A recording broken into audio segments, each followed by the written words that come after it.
doenças que poderão ser graves. Nódulos no pescoço é muito comum.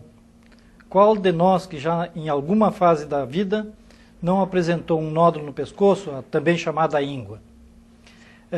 Muitas vezes essas ínguas, esses nódulos, eles não têm importância, mas em outras ocasiões podem ser causas de várias doenças. Para nós entendermos melhor o que pode ser um desses nódulos, nós podemos dividir os portadores desses nódulos entre 3 grandes grupos etários.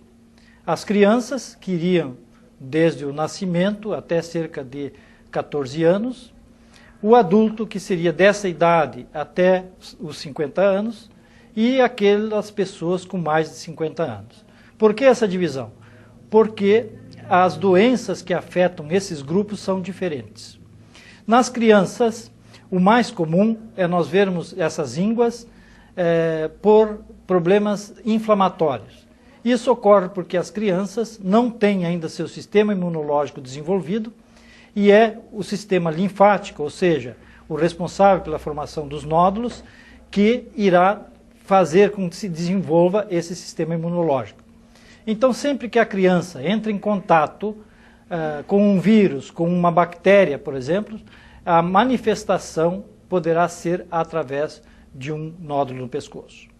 Esses nódulos tendem a ser vários, geralmente nos 2 lados do pescoço, e são pequenos.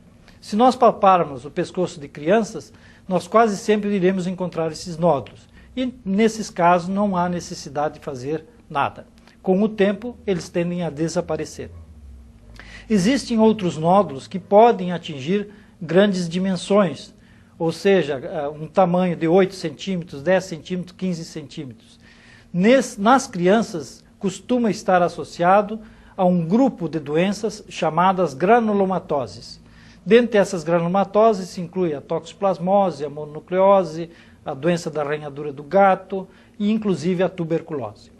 A maioria dessas doenças não precisam tratamento, porque são as chamadas doenças autolimitadas, em que aparece o nódulo, os sintomas geralmente são sintomas inespecíficos, que a gente diz, aqueles sintomas como se fosse uma gripe, com febre, dor no corpo, dor na articulação, que depois desaparece, mas o nódulo fica.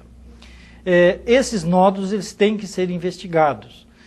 Então o médico deve ser consultado para se excluir principalmente uma doença maligna que se chama linfoma, que pode ocorrer nas crianças. E a outra doença que vai necessitar de tratamento é, por exemplo, a tuberculose. E a tuberculose em crianças ela pode ter como manifestação principal através de um gânglio, de um nódulo no pescoço. Outra causa frequente da presença de nódulos em crianças são as chamadas malformações congênitas. São defeitos que a criança traz desde o nascimento.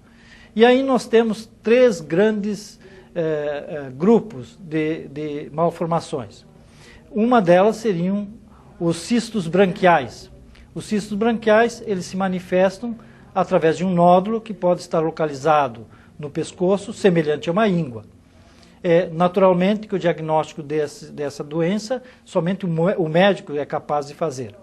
Existe o chamado cisto tireoglosso e assim por diante. Existem várias doenças congênitas que poderão ocorrer em crianças. No adulto, entre a adolescência até os 50 anos, as causas que levam à presença de nódulos no pescoço são diferentes das crianças. Nesse caso, nós temos uma frequência relativamente alta de doença maligna. E aí se inclui principalmente o linfoma. O linfoma é uma doença que afeta o tecido chamado linfático, não? E ele pode comprometer várias cadeias ganglionares, não só do pescoço, mas também no tórax, no abdômen e assim por diante. O linfoma é uma doença, quando diagnosticada nas suas fases iniciais, especialmente o chamado linfoma de Hodgkin, é uma doença, apesar de ser uma doença maligna, perfeitamente curável. Por isso, da importância de, na presença de um nódulo, fazer a investigação de desse nódulo e, se for o caso, fazer o diagnóstico precoce. O outro grupo de pacientes a serem avaliados são os pacientes com mais de 50 anos.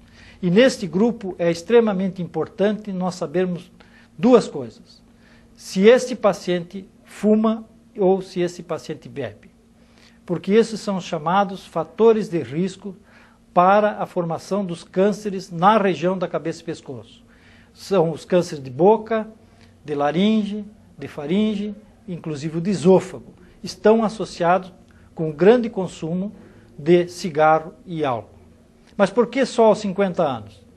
Porque esses chamados fatores de risco, para eles produzirem um câncer, isso leva um tempo.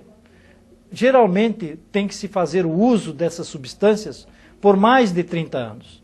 Então, normalmente esses cânceres irão se desenvolver quando a pessoa já tem mais de 50 anos. Então, este câncer poderá se manifestar através da presença de um nódulo no pescoço. Existem localizações, por exemplo, o câncer de hipofaringe. Em 75% das vezes, o paciente faz a consulta ao médico pela presença do caroço no pescoço. Ele não faz a consulta ao médico porque sinta alguma coisa na garganta, por exemplo. Não? A manifestação é o caroço. E esse caroço já é o quê? É a disseminação da doença que está localizada ou na boca, ou no faringe, ou no laringe. Essas doenças, no seu começo, elas quase não têm manifestação nenhuma, exceto os tumores localizados no laringe.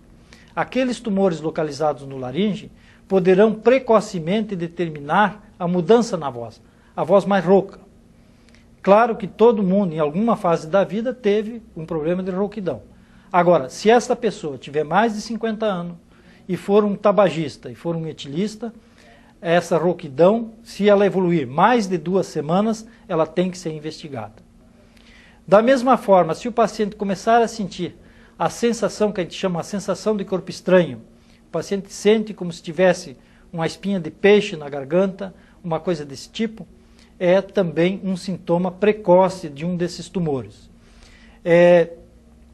Uma vez o paciente apresentando qualquer um desses sintomas, ele tem que ser investigado.